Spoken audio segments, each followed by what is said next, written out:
नमस्कार दोस्तों, 2IITN सरकारी में आप सभी लोगों का स्वागत है।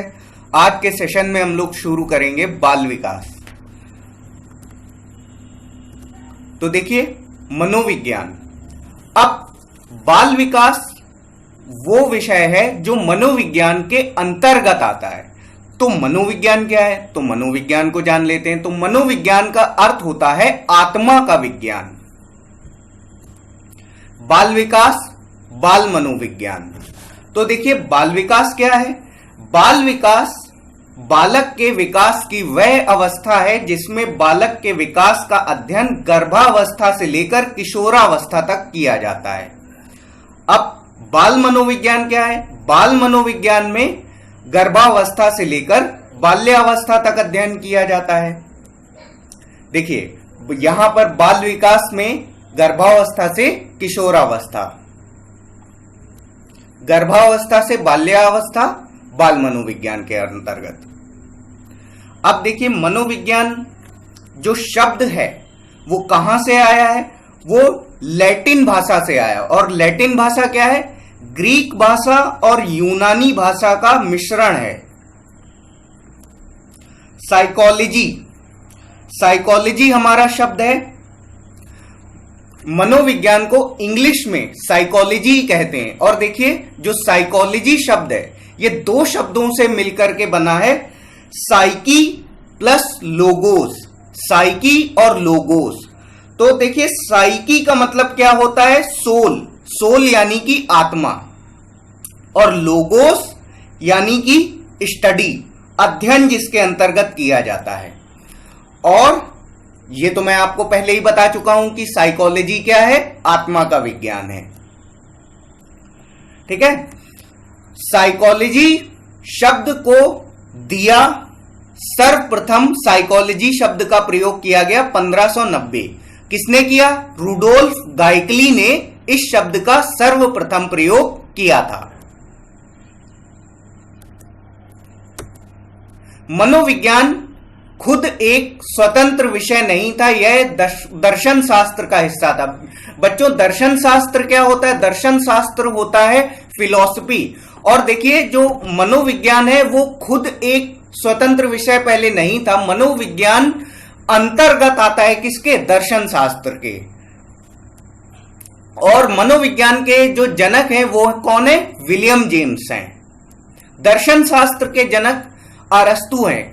कभी कभी क्वेश्चन आपका जब ऑब्जेक्टिव पूछा जाता है तो मनोविज्ञान के जनक पूछा जाता है, तो उसमें विलियम जेम्स अगर आपको ऑप्शन में नहीं मिलता है तब आप अरस्तु पे जाएंगे। लेकिन अगर क्वेश्चन में अरस्तु और विलियम जेम्स अगर दोनों हैं तो आप विलियम जेम्स ही लगाएंगे। लेकिन अगर विलियम जेम्स अगर मिसिंग है तो आप अरस्तु पे जाएंगे। जो फर्स्ट फिलोसफर हैं अरस्तु। अरस्तु मैंने आपको रीजनिंग की क्लास में मैंने आपको बताया था कि जो सिलोजिज्म है वो भी अरस्तु ने ही दिया था। ये मैं रीजनिंग का जो चैप्टर है सिलोजिज्म, उसमें मैं आपको बता चुका हूं। और जो फर्स्ट मॉडर्न साइकोलॉजिस्ट, जो प्रथम मनोवैज्ञानिक हैं उनका नाम है विलियम वुंट नाम है। Principle of psychology book written by William James. Principle of psychology जो बुक थी वो किसने लिखी थी? विलियम जेम्स ने लिखी थी। चलिए, अब हम लोग पढ़ते हैं मनोविज्ञान की प्रथम प्रयोगशाला के बारे में। हम लोग पढ़ेंगे मनोविज्ञान की प्रथम प्रयोगशाला कहां और कब स्थापित हुई थी। तो क्वेश्चन हमारा यह भी है कि इसको स्थापित करा किसने था। तो विलियम वुंट ने सन 1879 में मनोविज्ञान की प्रथम प्रयोगशाला स्थापित की थी। कहां स्थापित की थी? जर्मनी देश में लिपजिंग शहर के अंदर एक कार्ल मार्क्स यूनिवर्सिटी थी। वहां पर मनोविज्ञान की प्रथम प्रयोगशाला को विलियम वुंट ने सन 1879 में स्थापित किया था। विलियम वुंट एक ऐसे मनोवैज्ञानिक थे जिन्होंने पहली बार बच्चों पर प्रयोग किया था। अतः ये प्रायोगिक मनोविज्ञान के जनक कहलाए। विलियम वुंट ही ऐसे एक मनोवैज्ञानिक थे जिन्होंने पहली बार बच्चों पर प्रयोग किया था। और यह क्वेश्चन पूछा जाता है कि प्रायोगिक मनोविज्ञान के जनक कौन थे। तो प्रायोगिक मनोविज्ञान के जो जनक थे वो विलियम वुंट ने थे। ठीक है। साइकोलॉजी का विकास क्रम। अब हम लोग मनोविज्ञान का विकास क्रम हम लोग पढ़ेंगे। तो सबसे पहले आता है आत्मा का विज्ञान। तो आत्मा का विज्ञान 16वीं शताब्दी में आया था और इसको सबसे पहले समर्थन इसका किया था अरस्तु ने। और अरस्तु के बारे में एक बात और है कि अरस्तु वो मनोवैज्ञानिक थे जिन्होंने सिलोजिज्म का आविष्कार किया था, सिलोजिज्म की खोज की थी। और अरस्तु दर्शन शास्त्र के भी रचयिता थे। तो दर्शन शास्त्र के बारे में अगर पूछा जाए तो दर्शन शास्त्र के जनक कौन थे, तो उनका नाम है अरस्तु। तो अरस्तु, प्लेटो और डिकार्टे, ये 3 ऐसे मनोवैज्ञानिक थे जिन्होंने आत्मा के विज्ञान का समर्थन किया था। दूसरा है मन मस्तिष्क का विज्ञान। तो मन मस्तिष्क का जो विज्ञान था वो 17वीं शताब्दी में आया था और इसको समर्थन देने वाले जो मनोवैज्ञानिक थे पेम्पोलॉजी, लोक, बर्कली, थॉमस रीड, ये 3 मनोवैज्ञानिक थे जिन्होंने मन मस्तिष्क के विज्ञान को सपोर्ट किया था। चेतना का विज्ञान, उसके बाद आया था चेतना का विज्ञान 19वीं शताब्दी में और इसको सपोर्ट किया था विलियम वुंट ने, विलियम जेम्स ने, जेम्स सली वाइस। ये आपके मनोवैज्ञानिक थे जिन्होंने चेतना के विज्ञान को सपोर्ट किया था। अब बात करते हैं चेतना के विज्ञान का विरोध भी हुआ था। तो विरोध किसने किया था? विरोध किया था विलियम मैकडूगल ने। विलियम मैकडूगल ने इसका विरोध किया था। अब इसमें आगे बढ़ते हैं। तो मनोविश्लेषणवादी सिद्धांत ये किसने दिया था? सिगमंड फ्राइड ने। सिगमंड फ्राइड ने मनोविश्लेषणवादी सिद्धांत दिया था और फ्राइड ने मन की तुलना बर्फ के टुकड़े से की थी। तो ये आपका मस्तिष्क है और देखिए 10% भाग जो आप देख रहे हैं ये आपके मस्तिष्क का चेतन भाग है। जो चेतन भाग है वो 10% है और इसकी तुलना किससे की गई है? इसकी तुलना आपकी की गई है, ये देखिए, ये आप देख रहे हैं कि ये आइसबर्ग है। आइसबर्ग की तुलना आपके मस्तिष्क से की गई है और ये जो आप 10% भाग जो आप देख रहे हैं ये जो भाग है ये आपका क्या है? चेतन मन है। और 90% भाग जो है आपका वो अचेतन मन के अंतर्गत आता है। फ्राइड के अनुसार मन के 3 भाग थे, चेतन मन, अर्धचेतन मन, अचेतन मन।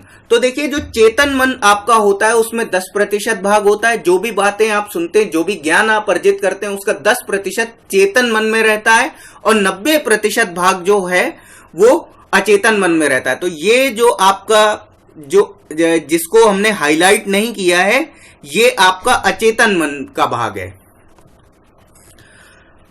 तो फ्राइड के अनुसार मन के 3 भाग, चेतन मन, अर्धचेतन मन, अचेतन मन, ये हो चुका है। अब देखिए विलियम मैकडूगल ने किस पुस्तक में इसका विरोध किया था? तो उस पुस्तक का नाम है आउटलाइन ऑफ साइकोलॉजी। तो आउटलाइन ऑफ साइकोलॉजी जो बुक थी उसमें उसके अंतर्गत उन्होंने जो मनोविश्लेषणवादी सिद्धांत जो सिगमंड फ्राइड ने दिया था उसका विरोध किया था। इस बुक के अंतर्गत उन्होंने चेतना के विज्ञान का विरोध किया था। अब देखिए इसे व्यवहार का विज्ञान किसने माना? तो व्यवहार का जो विज्ञान है उसको समर्थन किसने दिया? वॉटसन ने। वॉटसन ही कहलाए व्यवहारवाद के जनक। वॉटसन ही व्यवहारवाद के जनक कहलाए थे। वॉटसन के अलावा Pavlov, Thorndike, Skinner, McDougall, CL Hull, ये 5 आपके जो मनोवैज्ञानिक थे जिन्होंने व्यवहारवाद को सपोर्ट किया था, व्यवहारवाद का समर्थन किया था। और वर्तमान में जो आपका जो विज्ञान चल रहा है, जो मनोविज्ञान का जो क्रम चल रहा है वो आपका कौन सा चल रहा है? मनोविज्ञान का जो विकास क्रम चल रहा है वो आपका व्यवहारवाद का विज्ञान चल रहा है। तो इसके आगे बढ़ते हैं। अब देखिए जो आपका जो मनोविज्ञान का जो विकास क्रम है उसको याद रखना है। तो उसको याद कैसे रखेंगे? तो उसको याद रखने की एक ट्रिक है, आम चाव। तो आम चाव के माध्यम से हम इसको मनोविज्ञान का जो विकास क्रम है उसे हम याद रख सकते हैं। तो आ से आपका होता है आत्मा का विज्ञान, मा से आपका ये मन मस्तिष्क का विज्ञान, चा से चेतना का विज्ञान और वा से आपका व्यवहार का विज्ञान। ठीक है, तो ये आपका तरीका है जिसके माध्यम से आप इसको याद रख सकते हैं मनोविज्ञान का विकास क्रम। तो मनोविज्ञान में सबसे पहले, मनोविज्ञान के विकास क्रम में सबसे पहले आत्मा का विज्ञान आया, फिर उसके बाद मन मस्तिष्क का विज्ञान आया, फिर चेतना का विज्ञान आया और लास्ट में आया आपका व्यवहार का विज्ञान। और जो व्यवहार का विज्ञान है वो अभी भी वर्तमान में भी व्यवहार का विज्ञान आपका चल रहा है। ठीक है, ये आप देख रहे हैं कि वर्तमान में व्यवहार का विज्ञान ही चल रहा है। अब हम लोग चलते हैं बाल विकास की तरफ। तो देखिए बाल विकास जो है आपका, यही आपका सब्जेक्ट है और इसके अंतर्गत बालक के विकास का अध्ययन गर्भावस्था से लेकर किशोरावस्था तक किया जाता है। मतलब इसमें जब बच्चा मां के पेट में होता है तभी से उसका विकास चालू हो जाता है और उसका जो विकास चलता है वो गर्भ काल से लेकर के जन्म तक उसका विकास चलता रहता है। जब तक बच्चा मां के पेट में रहता है उसका विकास वहीं से स्टार्ट हो जाता है और जब तक बच्चा जन्म लेकर के बाहर नहीं आता है तब तक उसका विकास गर्भ के अंदर चलता रहता है। तो देखिए वो मनोवैज्ञानिक जिन्होंने बाल विकास का सर्वप्रथम अध्ययन किया, तो बाल विकास का अध्ययन सर्वप्रथम करने वाले जो मनोवैज्ञानिक थे उनका नाम है जॉन लोक। सर्वप्रथम अध्ययन किया था जॉन लोक ने और बाल विकास के जनक स्टेनले हॉल कहलाए। बाल विकास के जो जनक थे वो स्टेनले हॉल थे और स्टेनले हॉल के बारे में एक क्वेश्चन जो बहुत इंपॉर्टेंट है, किस अवस्था को गंभीर उथल पुथल की अवस्था कहा जाता है? तो किशोरावस्था एक ऐसी अवस्था है जिसे गंभीर उथल पुथल की अवस्था, आंधी तूफान गंभीर उथल पुथल की अवस्था कहा जाता है। ये कथन किसका है? ये कथन स्टेनले हॉल का है। वैज्ञानिक अध्ययन, बाल विकास का जो वैज्ञानिक अध्ययन है वो किसने किया था? पेस्टोलॉजी ने सन 1774 में किया था। पेस्टोलॉजी ने स्वयं के बच्चों पर इसका अध्ययन किया था जो 3 वर्ष 4 महीने के थे, यानी कि 3.25 साल के थे। और इसका अध्ययन किस बुक में किया था? तो उस बुक का नाम है बेबी बायोग्राफी। और बेबी बायोग्राफी जो बुक है वो किसने लिखी थी? बेबी बायोग्राफी बुक पेस्टोलॉजी ने लिखी थी। और ये पूर्णतः जो बुक थी ये किस पर आधारित थी? ये मनोविज्ञान पर आधारित थी। जो पेस्टोलॉजी द्वारा जो लिखित बेबी बायोग्राफी जो बुक थी वो पूरी तरह मनोविज्ञान पर आधारित थी। और बाल अध्ययन आंदोलन की जो शुरुआत थी वो कब हुई थी? सन 1893 में हुई थी। किसने चलाया? Stanley hall. और स्टेनले हॉल ही बाल विकास के जनक थे और स्टेनले हॉल ने ही किशोरावस्था को गंभीर उथल फुथल आंधी तूफान की अवस्था कहा था। भारत में बाल अध्ययन आंदोलन की शुरुआत कहां से हुई थी? तो भारत में बाल अध्ययन आंदोलन की शुरुआत कलकत्ता से हुई थी। प्रथम बाल सुधार गृह की स्थापना किस सन में हुई थी? प्रथम बाल सुधार गृह की स्थापना सन 1887 में हुई थी। और बाल सुधार गृह की स्थापना करने की जरूरत क्या पड़ी थी? जो बालक आपराधिक प्रवृत्ति के होते थे, जिनमें कुछ गुण थे, जो लोगों को पीटा करते थे, जो जुर्म की एक्टिविटी में इन्वॉल्व रहते थे, तो उनको सुधारने के लिए बाल सुधार गृह की स्थापना की गई थी। तो इसके अंतर्गत जो आपराधिक प्रवृत्ति के जो बालक होते थे तो उनको बाल सुधार गृह में रखा जाता था। अब बाल विकास की अवधारणाएं हम लोग पे चलते हैं हम लोग। तो विकास क्या करता है? विकास से मजबूती प्रदान होती है। और विकास कैसी प्रक्रिया है? विकास एक बहुमुखी प्रक्रिया है। और जो विकास होता है वो आंतरिक और बाह्य, विकास में आंतरिक गुण और बाह्य गुण दोनों शामिल होते हैं और विकास का मापन संभव नहीं होता है। और विकास जो होता है आपका गुणात्मक और मात्रात्मक दोनों होता है। ठीक है, दिखाई नहीं देता, विकास होते हुए दिखाई नहीं देता है। और विकास कई बार आ रहा है तो आप विकास दुबे को मत समझिएगा। तो विकास की जो दिशा होती है वो सिर से पैर तक होती है। तो सबसे पहले क्या होता है, जब बच्चा जन्म लेता है तो उसका सिर उसका विकसित होता है, सिर के विकास का होता है, फिर उसके हाथ पैरों का विकास होता है और ऐसे धीरे धीरे ये प्रक्रिया चलती है। तो सबसे पहले सिर विकसित होता है, फिर सिर से नीचे का जो पोर्शन होता है वो विकसित होना चालू हो जाता है। और विकास का जो क्रम होता है उसमें बच्चा क्या करता है? विकास के क्रम में बच्चा उठना, बैठना, चलना, सीखना, ये सारी प्रक्रियाएं सीखता है वो। और उसके बाद वो दौड़ना, पहले तो सबसे पहले तो बच्चा उठता है, फिर घुटनों के बल चलता है, फिर घुटनों के बल जब चलना सीख जाता है, जब घुटनों के बल वो पूरी तरह चलना सीख जाता है, फिर उसके बाद वो पैरों से चलना सीखता है। और पैरों से चलना सीखने के बाद उठना, बैठना, वो सभी तरीके की प्रक्रियाएं वो सीख जाता है। विकास एक ऐसी प्रक्रिया है जो जीवन पर्यंत चलती है। मतलब अगर व्यक्ति अगर जन्म लेता है तो उसका जो विकास होता है वो जन्म से लेकर के मृत्यु तक होता रहता है। और वृद्धि के बारे में बात करें तो वृद्धि एक पक्षीय प्रक्रिया है। वृद्धि एक पक्षीय प्रक्रिया है और इसका मापन संभव है, और वृद्धि का मापन संभव है। यानी जब बच्चा जन्म लेता है तो उसकी हाइट कुछ और होती है, लेकिन समय जैसे जैसे बढ़ता जाता है तो उसकी हाइट में वृद्धि होती रहती है। तो वृद्धि एक ऐसी चीज है जो दिखाई देती है। चलिए अब बाल विकास एवं अवस्थाओं पर हम जाएंगे। तो बाल विकास और उसकी अवस्थाएं पढ़ेंगे। तो सबसे पहली अवस्था होती है गर्भावस्था। और गर्भावस्था कब से कब तक होती है? 0 से जन्म तक। यानी जब बच्चा गर्भ में विकसित होता है तो वो 1 भी वर्ष का नहीं होता है, और गर्भ काल जो होता है तो उसमें तो वहां से उसका विकास चालू हो जाता है, और जब तक गर्भ से बच्चा बाहर नहीं आता है तब तक उसका विकास होता रहता है। तो 0 से जन्म तक इसका तो 0 वो पीरियड है जिसमें बच्चा अपनी माता के पेट में रहता है। फिर उसके बाद हम आते हैं शैशवावस्था। तो शैशवावस्था आपकी होती जन्म से 5-6 वर्ष लिखा हुआ है, तो 5 वर्ष भी सही है, और कुछ किताबों में 6 वर्ष आपका देखने को मिलता है। लेकिन अगर आपका क्वेश्चन पूछा जाएगा कभी, तो उसमें आपके 4 ऑप्शन में 5 वर्ष और 6 वर्ष आपके दोनों ऑप्शन नहीं होंगे, या तो केवल 5 होगा या केवल 6 वर्ष होगा। तो आपका 5 वर्ष और 6 वर्ष आपका अलग अलग बुक में अलग अलग लिखा हुआ है, लेकिन 5 और 6 ही सही है, और ज्यादा एक्यूरेट 5 है। ठीक है, अब आते हैं बाल्यावस्था। तो बाल्यावस्था की तरफ बढ़ते हैं। तो बाल्यावस्था का जो काल होता है वो 6 वर्ष से लेकर के 12 वर्ष तक होता है। और किशोरावस्था जो होती है उसमें 13 वर्ष से 18 वर्ष तक के जो बालक होते हैं, बालक बालिकाएं, वो कितने 13 से 18 वर्ष तक के जो बालक बालिकाएं होते हैं वो किशोर कहलाते हैं। तो ये जो अवस्था होती है किशोरावस्था होती है। और प्रौढ़ावस्था 19 वर्ष के बाद की जो अवस्था होती है वो प्रौढ़ावस्था होती है।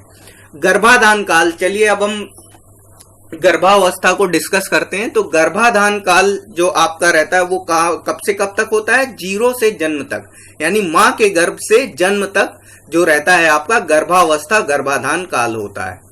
बालक के विकास का प्रारंभ हो जाता है। इस अवस्था में बालक के विकास का प्रारंभ गर्भावस्था से ही हो जाता है।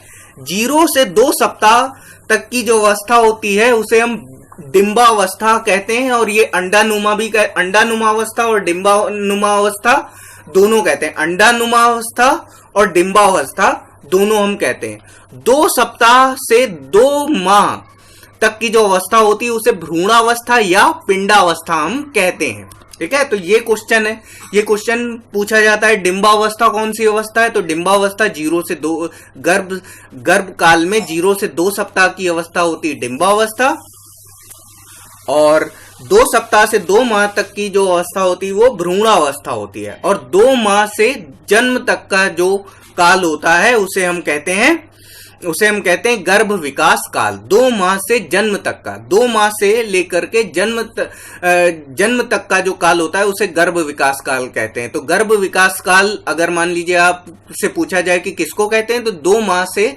जन्म तक के काल को गर्भ विकास काल हम कहते हैं। और भ्रूण में बच्चा जब जन्म लेता है तो उसके पहले माता के गर्भ में जब भ्रूण विकसित होता है तो भ्रूण में 3 परतें होती हैं। ये आप देख रहे हैं, ये आपके सामने फिगर बना हुआ है।